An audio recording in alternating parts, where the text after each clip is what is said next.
A powerful tropical cyclone making landfall in Mozambique right now. It's the worst weather-related disaster to ever hit the region. It made landfall near the port city of Beira, home to 500,000 and gateway for imports to landlocked countries in southern Africa. This one's going to be bad. This is going to be devastating. Villages have disappeared, roads been destroyed, homes razed to the ground, communication and power lines cut.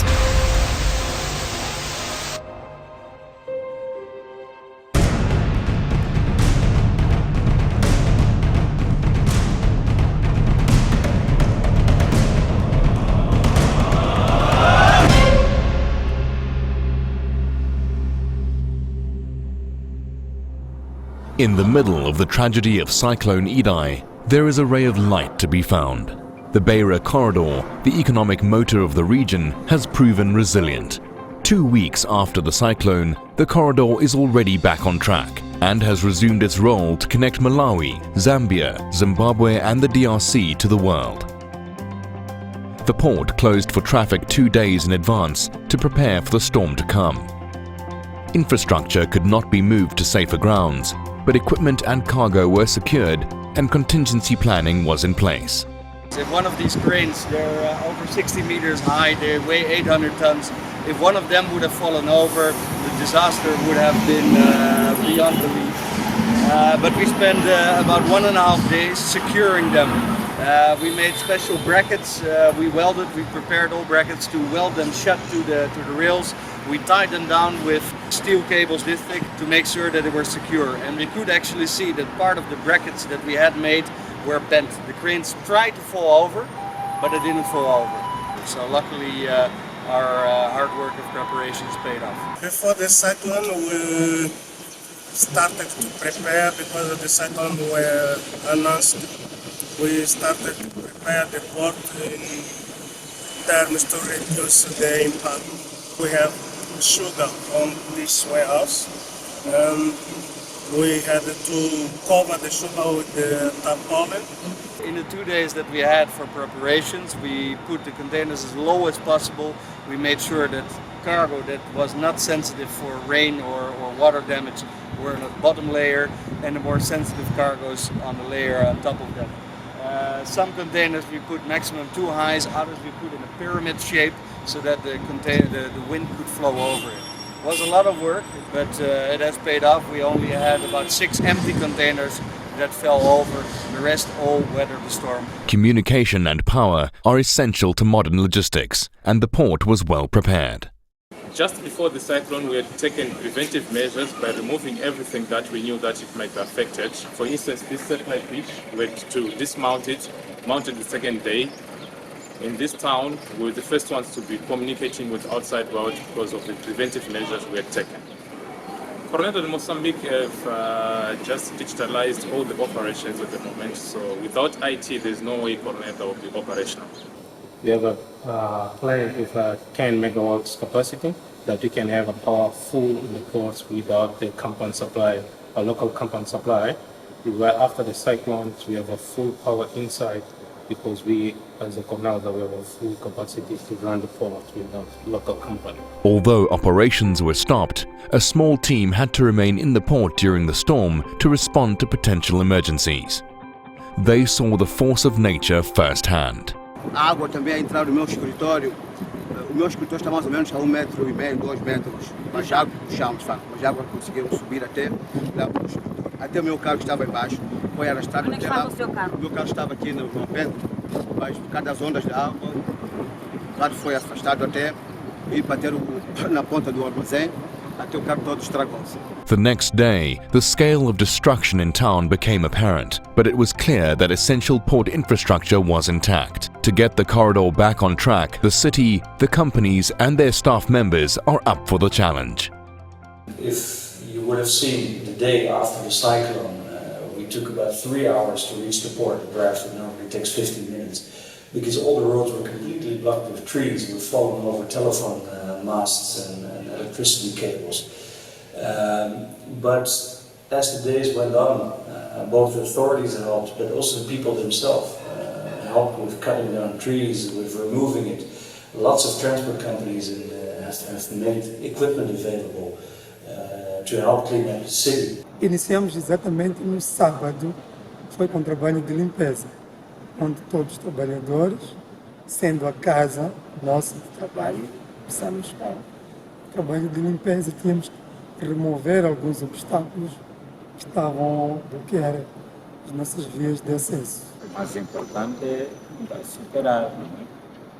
E estarmos firmes para podermos avançar, apesar deste desastre. Mas estamos sempre prontos para poder avançar. But the experience that I've seen the last 2 weeks is also, for me, gives hope. I've seen staff members of us that have lost a roof over their head, but came one day after the cyclone, came to work even if they didn't have to come, just to see, is our company okay? Can we do something to help the company get over it? Cleanup and initial emergency repairs to the port took only 4 days, and on the 18th, the first vessel was berthed. Exactly 2 weeks after the cyclone had hit the city, operations in the port are already in full swing. We are at the moment discharging an MSC vessel. Since the cyclone, we have handled already 4 complete container vessels, both imports and exports.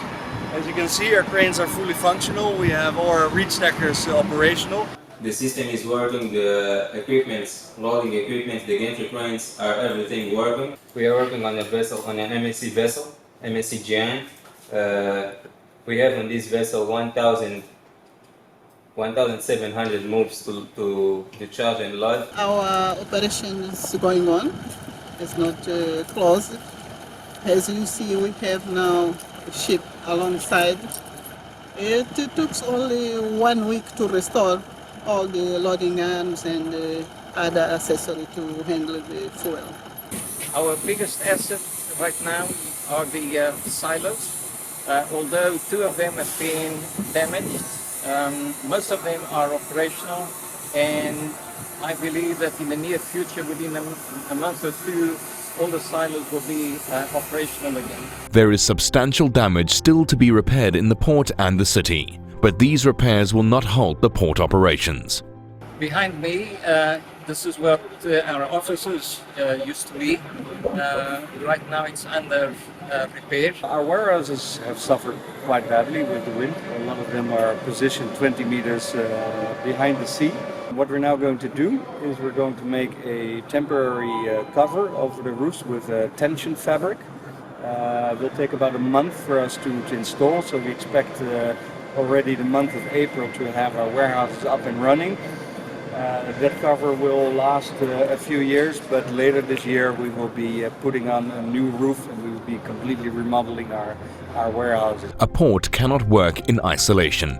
Thanks to hard work from the government and the private sector, hundreds of technicians flown in from all over Mozambique have helped the utilities to recover.